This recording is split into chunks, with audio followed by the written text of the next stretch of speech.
Subscribe to our channel by clicking the subscribe button. Click the bell button and enjoy the latest uploads from our channel. Student, अब मैं आपको Thales theorem यानी basic proportionality theorem का proof कराने जा रहा हूं। ये थ्योरम एग्जाम में बहुत बार आस्क की जा चुकी है एंड इसके चांसेस हमेशा रहते हैं एग्जाम में आस्क करने के। फर्स्ट ऑफ ऑल, एग्जाम में आपको क्या दिया जाएगा? स्टेटमेंट दिया जाएगा इस थ्योरम का। आपको स्टेटमेंट से इस थ्योरम को बताना है, आइडेंटिफाई करना है, देन प्रूफ करना है। अगेन, अगर इस थ्योरम का अगर आप यूज भी करते हैं किसी क्वेश्चन में तो आप इस स्टेटमेंट को लिखिए। तो सबसे पहले आपको स्टेटमेंट क्या होना चाहिए, बिल्कुल क्रैम कर लेना है, स्टेटमेंट याद होना चाहिए। फर्स्ट ऑफ ऑल स्टेटमेंट हम देखते हैं। If a line is drawn parallel to one side of a triangle to intersect the other two sides in distinct points, the other two sides are divided in the same ratio. Statement कहता है कि अगर किसी triangle में किसी particular side के parallel आप एक साइड ड्रॉ करते हैं विद इन द ट्रायंगल, तो वो बाकी दो साइडों को क्या करेगी? डिस्टिंक्ट दो अलग अलग पॉइंट पे इंटरसेक्ट करेगी, और जिन पॉइंटों पर वो इंटरसेक्ट करेगी वो पॉइंट क्या करेंगे? दोनों लाइंस को क्या करेंगे? इक्वल रेशियो में डिवाइड करेंगे। तो देखते हैं ये ट्रायंगल, ये प्रूफ कैसे होगा। तो उसके लिए मैं यहां पर एक ड्रॉ कर देता हूं। So given, first of all मैं यहाँ पे गिवन लिखूंगा कि हमें क्या दिया गया है। ये सब आपको अपने पास से लिखना है, एग्जाम में सिर्फ स्टेटमेंट दिया जाएगा। सो गिवन एक ट्रायंगल ले लीजिए, अ ट्रायंगल एबीसी। एक ट्रायंगल एबीसी ले लिया, इन विच जिसके अंदर DE is parallel to BC। DE क्या है? पैरेलल है BC के, मैंने ड्रॉ की। So this is a triangle ABC, और यहां पर मैं क्या कर रहा हूं? DE पैरेलल ले रहा हूं BC के। नाउ टू प्रूव, आपको क्या प्रूव करना है? You have to prove AD upon DB is equal to AE upon EC। ये आपको प्रूव करना है स्टूडेंट। अब हम इसे प्रूव कैसे करेंगे?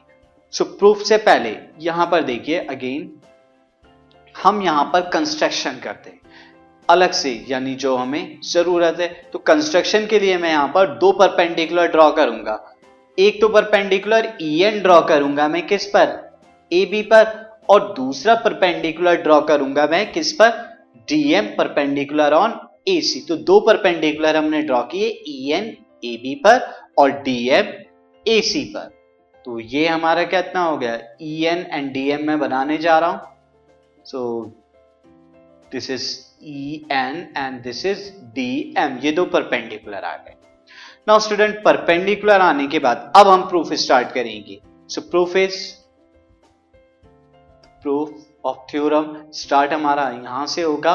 यहां पर मैं एरिया लेता हूं, area triangle ADE। You can see the ADE के अंदर half, this is AD into EN। AD base और EN परपेंडिकुलर हो गया यहां पे। साथ ही एरिया ट्रायंगल BDE पर मैं अगर लूं, अगेन यहां पर भी मेरा क्या हो जाएगा? मैं BDE को पहले मिला देता हूं एंड साथ ही CD को भी मिला लेता हूं, क्योंकि इसकी भी जरूरत होगी। तो ये मैंने ज्वाइन कर ली है, BE एंड DC को ज्वाइन करा। नाउ एरिया ट्रायंगल BD अगर आप देखें, दैट्स विल बी हाफ।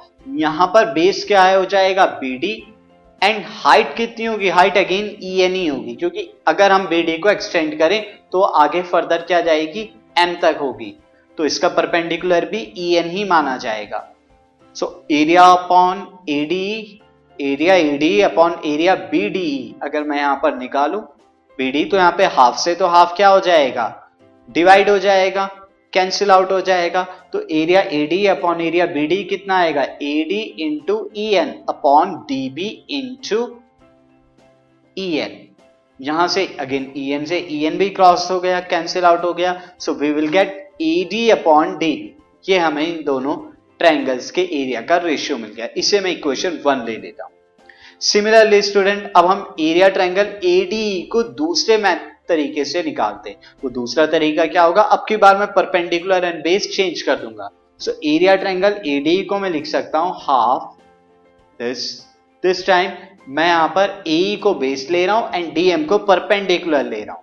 तो ये मैंने लिया, देख सकते हैं AE base and DM perpendicular. Again area triangle this DEC, area triangle DEC क्या हो जाएगा? That's will be half EC base and again DM height हो जाएगी। आप देखें EC को एक्सटेंड करेंगे तो DM तक क्या होगा, वो DM परपेंडिकुलर होगा उसका। Now area ADE upon area DEC अगर मैं निकालूं तो यहां से हाफ तो कैंसिल आउट हो रहा है। यू कैन सी मैं दोनों एरियाज का रेशियो निकाल रहा हूं, area ADE upon area DEC। So half से हाफ कैंसिल आउट हो गया, AM into DM upon EC into DM। Again DM से DM फिर से कैंसिल आउट हो जाएगा, यहां पर देख सकते हैं दोनों इक्वल है। तो दोनों ट्रायंगल के एरियाज का जो रेशियो आएगा वो आया AE अपॉन EC। इसे इक्वेशन 2 ले लेते हैं। नाउ इक्वेशन 1 एंड 2 में देखिए दोनों का न्यूमरेटर क्या है, area triangle ADE, area triangle ADE। नीचे क्या है, area triangle BDE and area triangle DEC, 1 and 2 के डिनोमिनेटर्स। अब एरिया ट्रायंगल BDE क्या होगा, एरिया ट्रायंगल DEC के इक्वल होगा। कैसे इक्वल होगा, आप जानते हैं हमने 9th क्लास में पढ़ा है कि दो पैरेलल्स के बीच में बनने वाले triangles between the two parallel and on the same base, और सेम बेस हो तो वो क्या होते हैं, इक्वल इन एरियाज होते हैं। तो ADE, BDE एंड DEC जो है दो पैरेलल्स किस पर, DE एंड DE तो सेम बेस है and between the two parallel कौन कौन से, BE एंड BC के बीच में वो बन रहे हैं, यानी DE दोनों का बेस है, सेम बेस, एंड दो पैरेलल क्या है, BC एंड DE। तो इसलिए इन दोनों का एरिया सेम हो गया।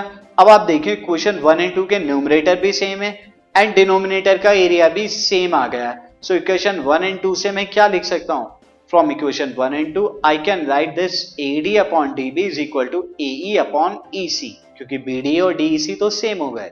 सो I can write from equation 1 and 2 this area ADE upon area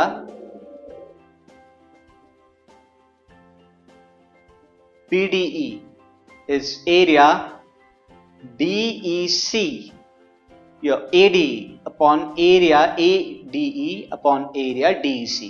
आप देखिए न्यूमरेटर भी सेम है और डिनोमिनेटर भी यहां पर हमने सेम प्रूफ कर दिया।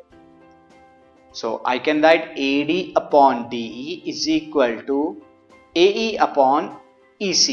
तो ये हमारा प्रूफ हो गया, थेल्स थ्योरम में यही हमें प्रूफ करना था। स्टूडेंट अगर एग्जाम में आती है तो आपको गिवन टू प्रूफ ये सारा अपने आप से लिख